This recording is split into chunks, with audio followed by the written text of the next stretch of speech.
Hey everybody, it's Angela coming back from Communing with Cards. I wanted to jump on today and play along with the Mid-Year Tarot Tag VR that's going on across TarotTube. It was started originally by Chanel Days, but so many people have joined in. I've been watching a ton of the VR videos and they're making me so happy, so I wanted to jump in and do my take on it. And it was funny because it showed me a lot about my practice so far this year that I might not have really paid attention to. So let's jump right in. I've got the categories over to my left. I've got a pile of decks over to my right. So let's get started. Prompt number 1 is the deck you've worked with the most this year in 2024. And for me, that is the Tarot de Carlo Tides. A little Fournier deck. I love this deck. I've had it for a while. I love the card backs. They make me happy. I don't always pay attention to card backs, to be honest, because when I read, I tend to pull them, just lay down the cards face down, but these they're gorgeous. This little deck has been used quite a lot this year because I've been doing quite a bit of traveling for work. And so, with packing luggage, you don't always have a ton of space, so I needed something small, and these little Fournier decks are fantastic in their smallness for handling, shuffling, and packing. Also, this little deck, can we just take a moment with the Magician, who I swear is David Bowie? This little deck is it's so eclectic, like there's so much going on in here, and there are these fun little hidden things through it, that like David Bowie is the Magician. There's like fairy tale references kind of scattered throughout here. It's just kind of a really all-purpose, all-around good reading deck. I mean, there's a Klimt painting. I mean, it's not, but it's like a variation of one. I love this deck so much. And so it went on me with my travels, and a lot of times when I would get back from my travels, like I wasn't finished working with it, so I would just keep working with it. This Queen of Wands is fantastic. I mean, abundance. I love it. I love it. I love it. So that is prompt number 1 for me, the deck I've worked with the most this year. And yeah, it's fantastic. Number 2, a new deck that has come into my collection this year in 2024. I have quite a few because I haven't had the best Emperor energy going on, but I actually recently added the Intuitive Night Goddess. I've been curious about this one for a really long time, and I don't know. Oh, I do know why I bought this one. I have been having some serious crushes with the Sherilyn Darcy flower decks this year. I just love them all. They're amazing. Can we just say I love Reclamation for the Tower in this deck? I mean, and the backs I like the weird starry situation going on the backs. I'm having a year with deck backings, apparently. I don't know. But anyway, I've been having a crush situation with the Sherilyn Darcy flower decks. And so I got I can see it from here, but I can't read it. I think it was the Night Flowers or Night Blooms or something, and I really wanted this deck to go with it, and they've been fantastic together. But yeah, in fact, let me go grab that one. I think it would be fun to look at them together.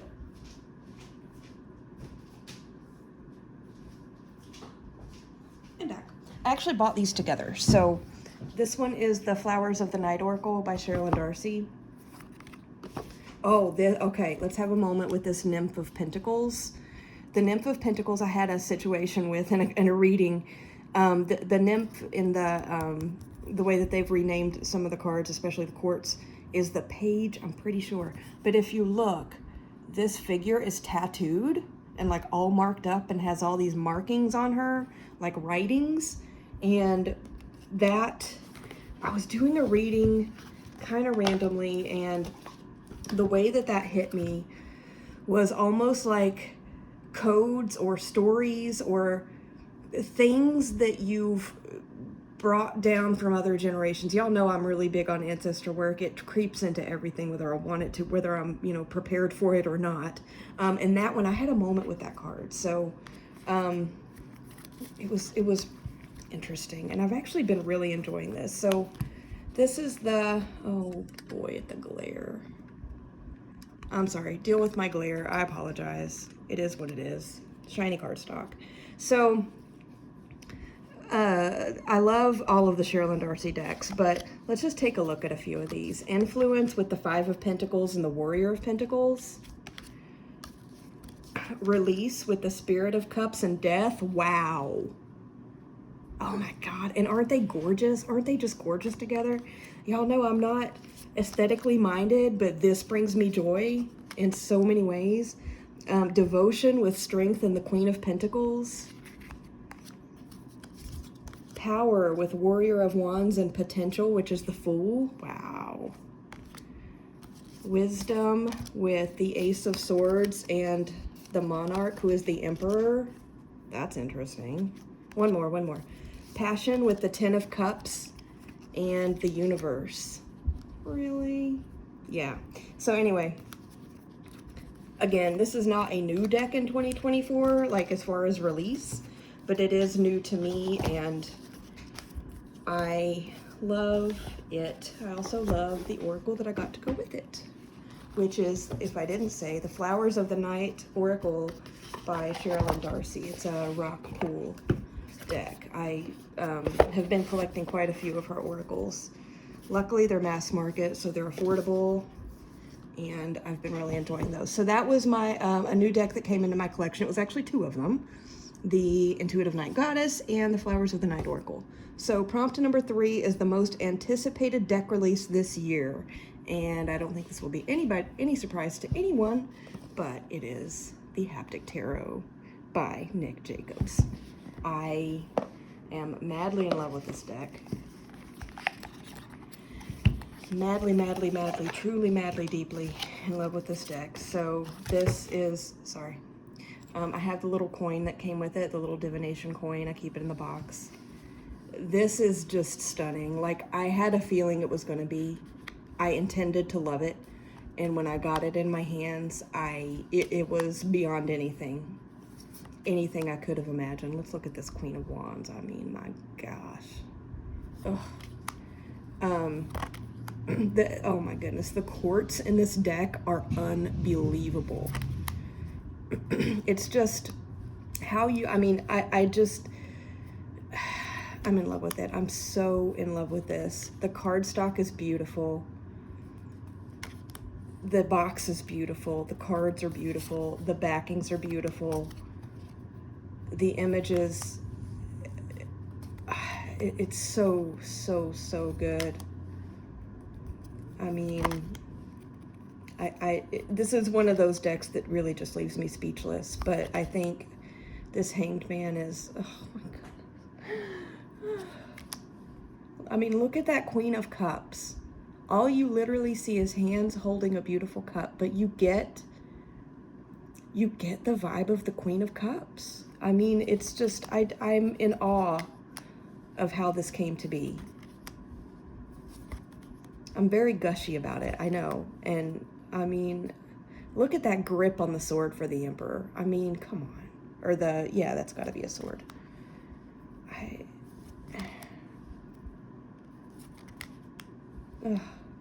The Two of Cups. The Chariot. The Knights. I mean, all of the quartz in this deck are amazing, but the Knights specifically just really, Ten of Pentacles. Says it all. This is one of those decks that just speaks. You don't need a guide. Oh my goodness, this High Priestess. Wow. Okay, I'm gonna stop gushing because I know this one has been all over the place, but oh, goodness gracious. Goodness gracious. I love it so much. Okay, so that was the most anticipated deck release of the year. The biggest disappointment, I had a lot of trouble with this prompt because I haven't really been disappointed in anything. And I think a lot of that is just that I'm very choosy in what I order, and I love what it, even though I'm not crazy about doing deck walkthrough videos on my channel, I love watching other people's. The reason I'm not big about doing them on my channel is I just think other people do such a better job, and so I don't feel the need to. But so I usually look at decks quite a bit before I buy them to make sure it's something I want. So I had to stretch a little bit for this post, and I'm gonna say that my biggest disappointment has been the Raven Cards Oracle, but not because I don't love the deck, because I do. It's actually, like, message-wise and reading-wise, it's amazing. The only thing that I'm a little bit disappointed in with this one is the size. This is my hand. And I mean, granted, I have small hands, but I mean, these things are huge. I wish they were a little bit smaller. I think they would be easier to use. Now, I have found a way to work around it. What I do is I'll put one of these down.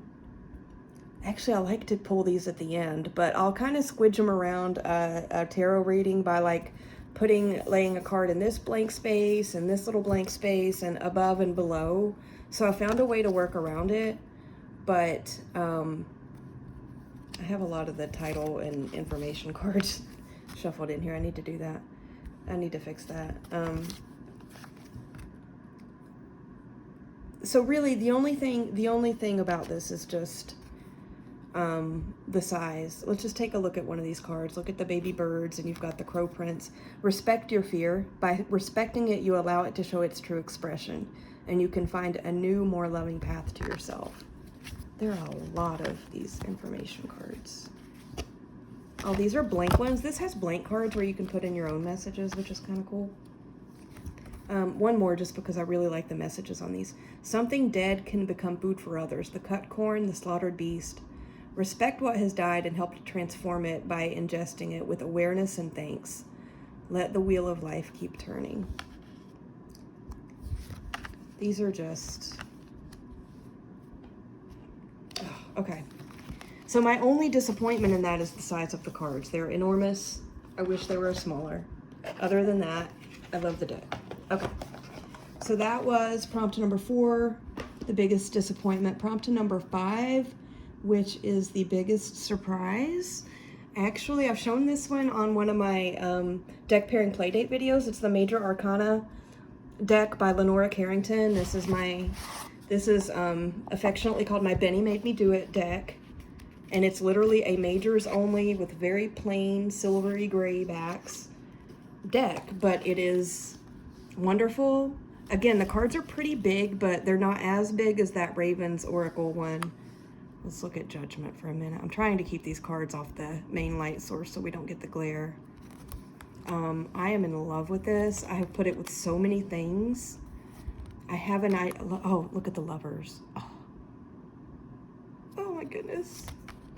I have an idea of how I want to use this one by itself for like a specific type of reading. And once I try that out and see if it works out the way I think it's going to, I might share. But I am in love with this deck. It is so stunning. I don't even know what it is about this, but it just...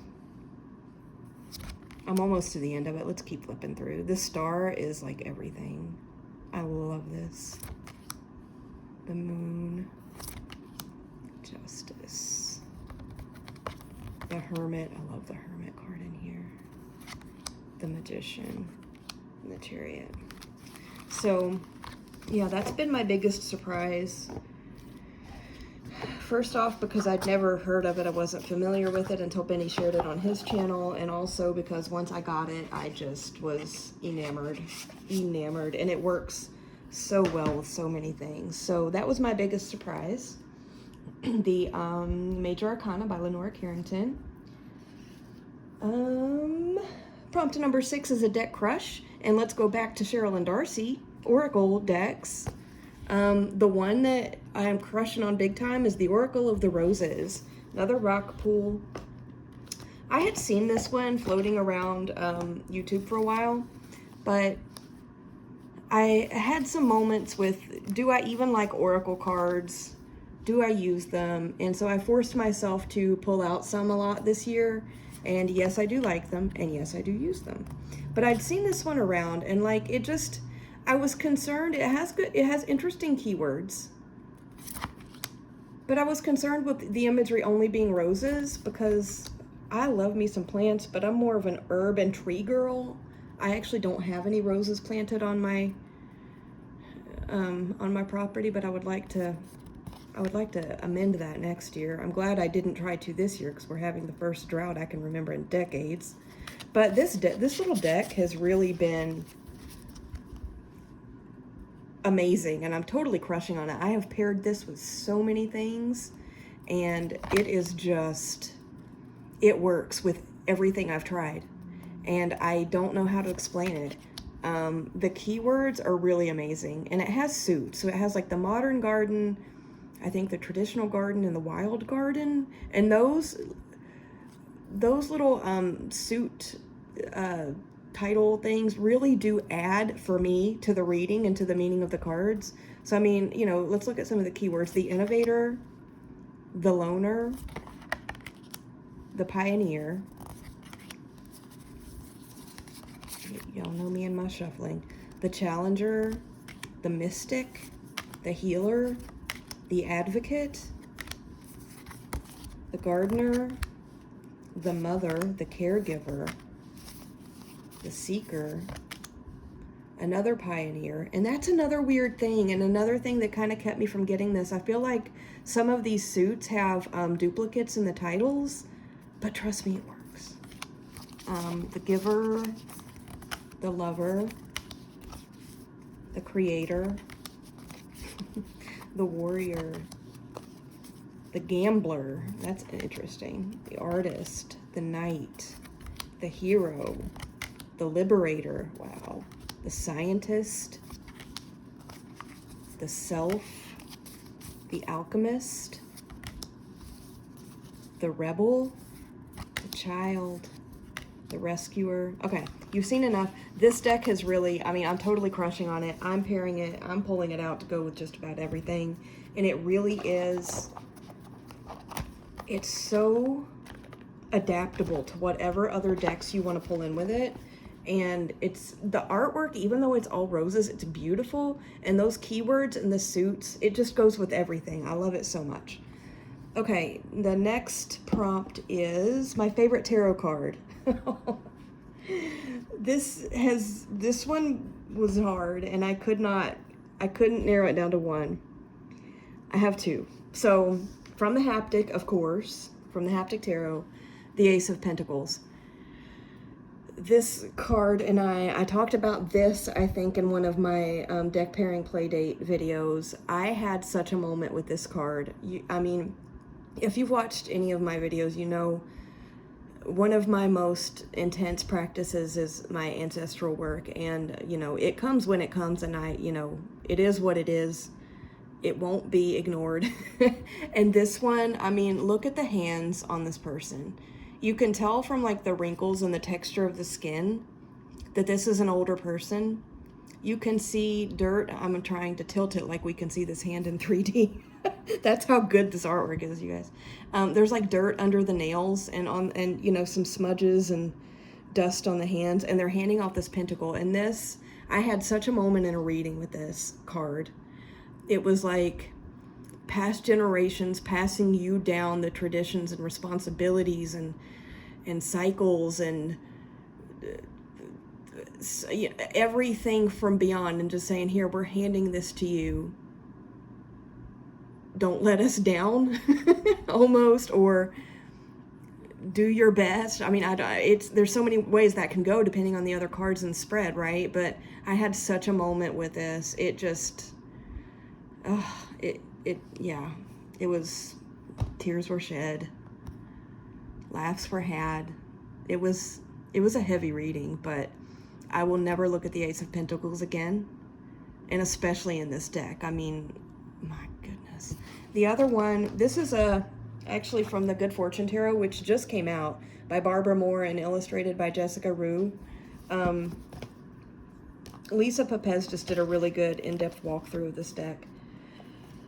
And it's fantastic. I second everything she says. It's great. The Hanged Man. I've been having a moment with the Hanged Man in general all year long. The Hanged Man happens to be my birth card. And I've never really known what to do with that or what that meant until like the past 2 years, I'd say.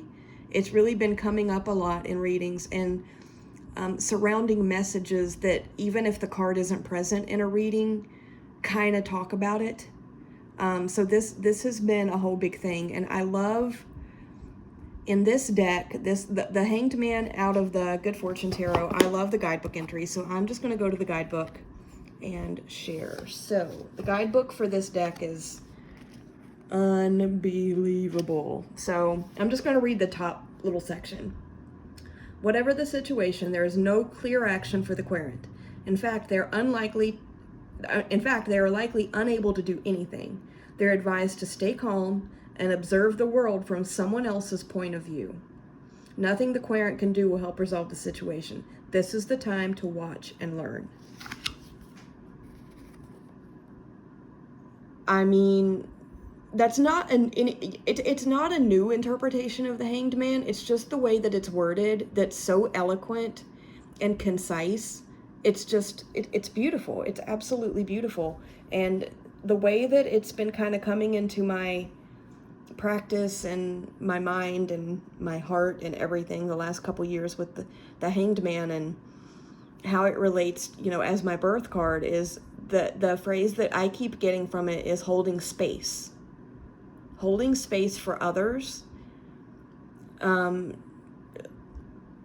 Leaning heavily in the listening part of communication and I mean, just holding space. That was just such an eloquent way to word that. I love it. So that was the Hanged Man from the Good Fortune Tarot. So that was my prompt number 7, which was very difficult for me to do, and I love so many cards. But number 8 is the next prompt, and it is a deck that has made me happy. Again, this is not a new deck, but it's new to me this year, and it's the Squid Cake Marseille. This makes me so happy, as the prompt says. Again, I'm having a thing with tarot card backs. I need to start laying them down with the back up and then flip them, because the backs on these are just so happy. They're so happy. They're so happy. We're looking at the same thing over and over as I flip, but they're just, I love them. The size of this deck makes me happy. The pink edges, I'm not a pink person, but there's just something about this that is so joyful. The backs make me happy. The size makes me happy. Even though the cardstock does feel a little bit stiffer to me, I can still shuffle them beautifully, and the shuffling experience with this deck is joyful, and sometimes I shuffle it just to have fun. But the imagery on these cards, I mean, this is so, look at this strength card. My goodness, it makes me so happy. I love, like, when I'm in a good mood, I pull out this deck. If I'm in a bad mood and I want to hurry into a good mood, I pull out this deck. I love it so much. I love it so much. And I am so surprised that I love this, because the color scheme on this does not feel like something that I would love, and yet I do. It brings me so much joy. So much joy. I mean, the Death card is happy. We saw the Tower there when I started flipping through. Even the Tower card is happy. It's like, let's go back to the Tower card. I think it was the first one I flipped, wasn't it? It's like there was a storm or something, and now it's raining Skittles. That's what this reminds me of. It's raining Skittles. I love it. It makes me so happy. Another rock pool. Rock pool is like on their game, I guess, because a lot of their stuff has come into my list here. So that was prompt number 8. Prompt number 9, the most beautiful deck this year. This is another surprising one. I have mine in a cute little bag. This is beautiful on so many levels. It's called The Rooted Woman Oracle by Sharon Blackie. I know this is a tarot tag, but I'm pulling in Oracle, sorry. This is beautiful in so many ways. A look at the backs. They're nice.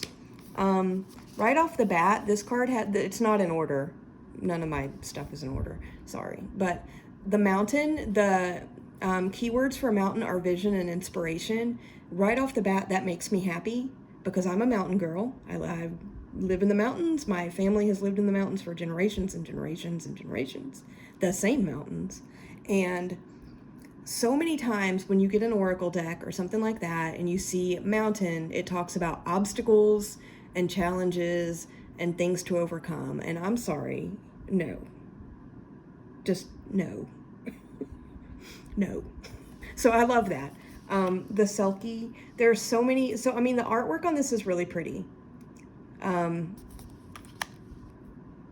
So that's beautiful. The guidebook is also beautiful. I'll pick a random entry and read it here in a minute just to kind of give you a feeling for how it works. There are so many stories woven into this deck, which was the intention of the creator, and she has written several books that I've actually been reading a few of them. There's a book that she wrote called If Women Rose Rooted that this deck actually grew out of. If you are at all interested in earth-based mythologies, especially UK and Celtic-based, and just how mythologies can really shape generation, the Cailleach, come on. If you're interested in any of that kind of lore, the individual stories, but also how they influence culture and how culture influences them, I highly, highly, highly recommend that book. She has several other books, and they are amazing. She's a wonderful writer. Anyway, okay, so that's enough. Other people have done walkthroughs on this. They've been beautiful. Let me read you one snippet of a guidebook entry. Okay, so the Moor. Silence and simplicity. So the Moor is, a geographical type of landscape. Okay, moorland is characterized by its lack of trees and its low-growing, uncultivated vegetation. Usually moors occupy high ground. They offer us an evocative expanse, a sweeping vista, a sense of remoteness.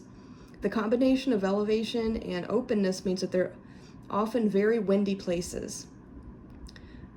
The uncluttered simplicity of the moor makes it a landscape to which we might come to achieve clarity. We can breathe deeply and more easily here, in the clear air and the land which sweeps all the way to the far wide horizon.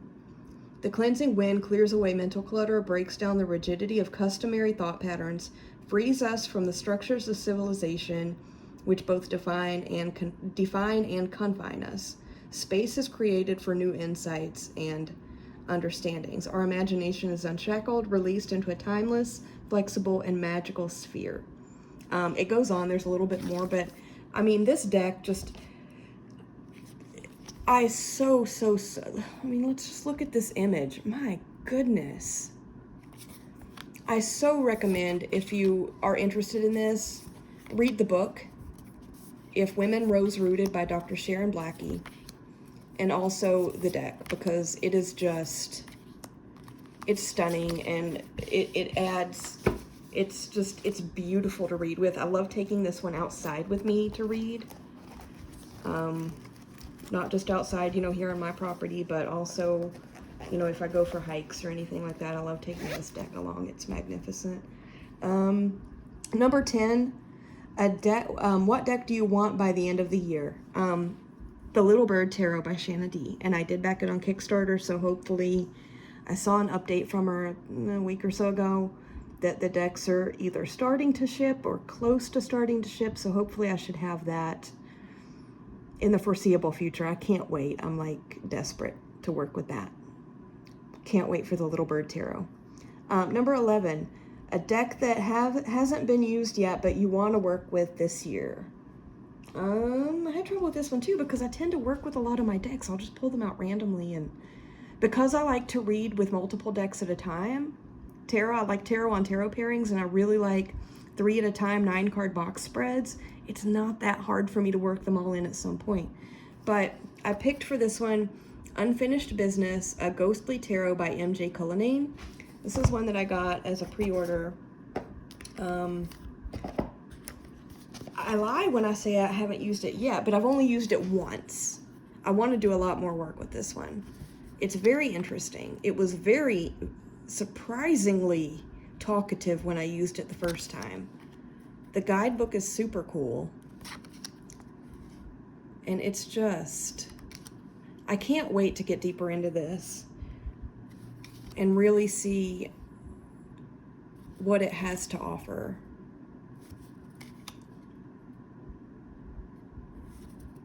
I love MJ Cullinane's work. Sometimes the images are very busy and it can take a minute to sit and look at it to digest what's really happening in the image. So I'm trying to flip through a couple of these kind of slowly so you can have that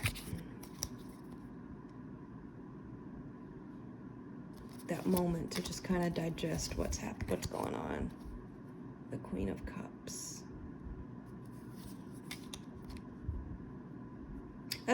And I've heard some people, you know, that don't like that aspect of some of her decks, and I can understand that, but I do like them. I do like them a lot. They make me slow down. I agree with the comments on the artwork, but for me, that makes me slow down, which is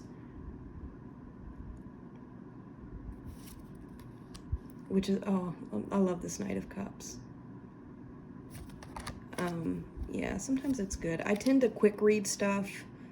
I think some of you have seen me like quick deep reading stuff as I throw down cards and pairing videos and stuff. So I'm really bad about just jumping straight in these.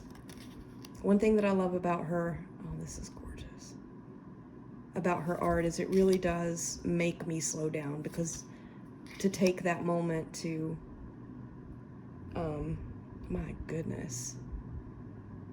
Wow, I haven't seen this one before. I don't think I did a full flipped through this properly when I got it, before I worked with it that first time. Look at the Strength card, my goodness gracious. Looks like you have like a monk with lotuses and prayer, like Tibetan prayer flags, and then a tank, a military tank coming in. My goodness. The Five of Wands is Boxers. Oh, this is an extra card. I don't know that much about it yet. Like I said, I've only worked with this deck once. But anyway, yeah, I'm looking forward to working with that one soon. I hope. Soonish. Soonish. Again, that was the Unfinished Business, a Ghostly Tarot by MJ Cullinane. I have the second printing on that one. So that was prompt number 11. Prompt number 12 is my favorite video I've made this year. I don't make a lot of videos. I don't post very often. But I did have fun with my deck pairing play date videos. Those have been fun. I might keep doing those, because I do tend to sit down a lot and just throw random stuff together to see what happens. Especially if I just have spare time and I want to play with decks and play with cards, but I don't have like anything specific I want to come to the cards for. Does anybody else do that? I do that quite a bit, actually. So anyway, thank you guys for listening to my response to these prompts. I had a lot of fun with it. Thank you to Chanel Days for starting the tag. It was a lot of fun, and I can't wait to see more people's. And you guys have a good weekend, and I'll be back on at some point. Bye-bye.